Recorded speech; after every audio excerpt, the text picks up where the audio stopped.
In a faraway country, there was a family of 3. This little boy is sleeping on his mother's back when she is doing farm work, and his mother also takes care of her paralyzed father-in-law. Even though this boy was born into a poor family, he has parents who love him very much. It was the boy's 6th birthday. He looked at the cake in the window but didn't say anything. But the boy's mother noticed. In order not to disappoint the boy, the mother told the boy to stay where they were while she went to buy him a cake. But unexpectedly, the plastic bag broke. A tomato in the boy's hand fell to save money. The little boy picks up the tomato that has fallen on the ground. However, he is knocked unconscious by the tycoon's car speeding towards him. Seeing this, the tycoon is immediately filled with dread and hastily sends him to the hospital for emergency rescue. When the boy's mother returns after buying a birthday cake and only finds a bag of vegetables and fruits on the road, she is utterly shocked. She hastily asks passerby if anyone has seen her son, to no avail. Little does she know that her son's fate is about to undergo a massive change, and she will only reunite with him 20 years later. Meanwhile, the tycoon anxiously waits for the boy to be saved.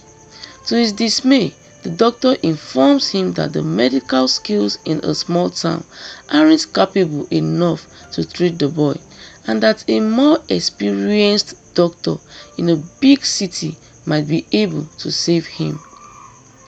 Upon hearing this, the tycoon immediately instructs his subordinates to prepare the jet to bring the boy back to the city he comes from for treatment.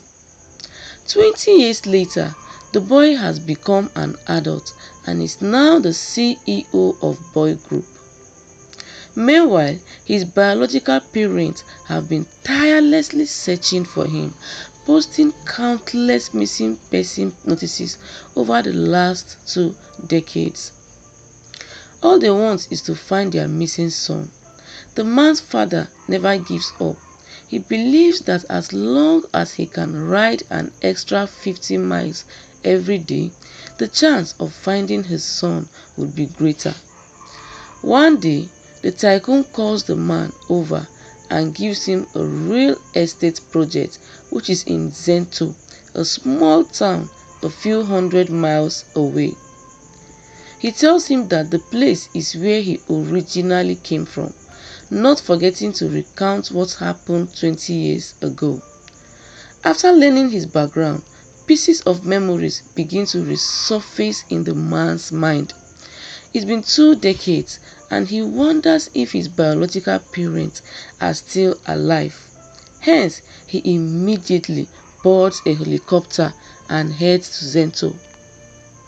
The moment he arrives, he hears that the development project isn't going well. There's a family who refuses to have their house demolished, all because they are afraid that their son, who has been missing for 20 years, can't find his way home. Mr. Boyd, the demolition work in this district is almost completed. However, there is still one household refusing to sign the contract. Do you think we should resort to force? Boyd Group does not do forced demolition, he said. I will handle this matter. Take me there. Yes, sir. This way, please. Kaya, what are you doing? Said the nephew of those mother, who was amongst the crowd. Our new CEO has come to Zento to instruct us on our work day to day. Are you trying to implicate me by bringing your trash here, Jackson? It's you. Help your aunt out. Important people like your CEO must be well informed. He may have seen Mr. Tio.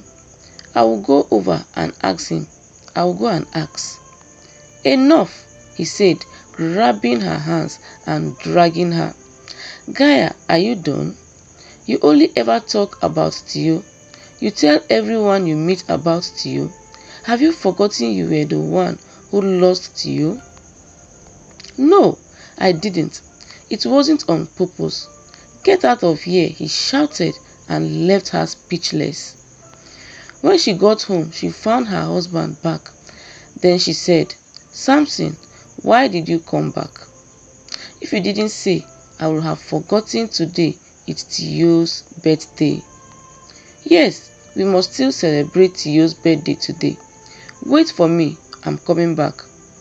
Meanwhile, as Tio was about to enter the car, he saw the flyers flying around and stoppled the face of the little missing child. Then he said to himself, why does this little boy look a bit like me when I was young? Could it be? Winnie, he said to his PA, get someone to find the one spreading the flyers.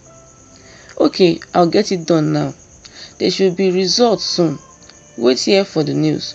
I'm going to the demolition site. Inform me as soon as there is news. Yes, sir. Now, back to the parent house. Samson did not find anything in this trip. It's okay. Our child is 24 this year. There's a chance he might just find his way home after his birthday today. That's right. He might have even started his own family. He may even have grandchildren. It's okay. It's okay. I just don't believe it. I've been around the whole country and still haven't found our son. My brother called today and said he will come over with his family. They haven't visited our home in so many years. Why do they suddenly want to celebrate Tio's birthday? I will go and prepare. I even saved up money for a big cake. Hey, go in first. I will tidy up here. These are all Tio's favorite dishes. That must be Cash and family. I will go welcome them. Mr. Boyd, this is the demolition site. Where is the family that refused demolition? Said to Mr. Tio. According to our subordinate report, there is a middle-level employee in our Zento branch who is the family's nephew. He volunteered himself to go and persuade them. Okay, you can let him try. While I take a walk around here, tell me if there is any news. Yes, sir. As Tio walked around the neighborhood alone, memories of childhood came to him like a flash. Come on, come here, Mom. Mom, this place feels very familiar, he said to himself. Cash, you are here. Please come and sit. What do you mean, sit? Hey, you too. Is there anything good to eat here? Bean curd, cabbage. There is not a single piece of meat. We honor you with our presence, and this is what you feed us. Cash, isn't this cheap? Yes, this is a birthday party. The main thing is the cake. Enough! Who wants to eat your rotten cake? My son has come today to talk to you about the demolition. Hey, sign this contract and you will get 500,000 tomorrow. We are not signing it. This is the Tio's home. If it's demolished, he won't be able to come home again. Yes, we are not signing it. Not signing. Are you crazy? What's the use of protecting this old house? 500,000. Have you seen this much money in your life? Save some money for your future needs. Don't shortchange yourself. We don't want money. We want to find our son. Find your son? Ridiculous. You've been looking for decades and are still clueless. Wake up already. Stop living in a fantasy. You will probably never see your son again in your lives. What rubbish. Tio will come back very soon. Out! Get out! We don't welcome you here. What are you doing? Do you think how he will willingly come to you, our dump?